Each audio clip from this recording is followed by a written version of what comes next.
బాలీవుడ్ దర్శకుడు సాజిద్ ఖాన్ తనతో అసభ్యంగా ప్రవర్తించాడంటోంది బుల్లితెర నటి నవీనా బోలే. గతంలో అతని వల్ల ఎదురైన ఓ ఇబ్బందిని తాజాగా ఓ ఇంటర్వ్యూలో బయటపెట్టింది.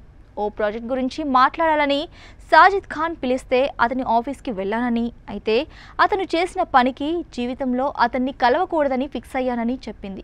ఆఫీస్కి వెళ్ళాక ప్రాజెక్ట్ గురించి చెప్పేస్తాడేమోనని చాలా ఆసక్తిగా ఎదురు చూశానని, కానీ అతను మాత్రం నీ దుస్తులు తీసేసి కూర్చోవచ్చుగా అని అడిగాడట.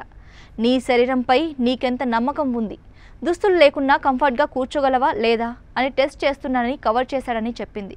ఇది 2004 లేదా 2006లో జరిగింటుందనుకుంటున్నానని తెలిపింది.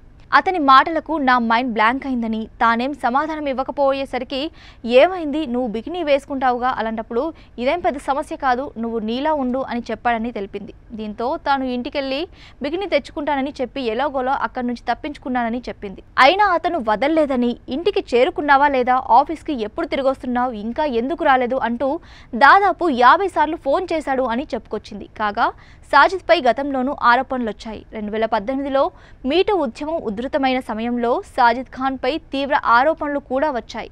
నటి రాచెల్ వైట్, అలాగే assistant director Saloni Chopra, journalist Karishma Upadhyay Sajid Khan లైంగిక వేధింపులకు పాల్పడ్డాడని ఆరోపించారు. ఇదిలా ఉంటే నవీనా బోలే మిలే జబ్ హమ్ తుమ్, జెన్నీ ఔర్ జూజు, సప్నా బబుల్కా, బిడాయి, ఇష్క్బాజ్ వంటి హిందీ సీరియల్స్తో పాపులారిటీ సంపాదించుకుంది.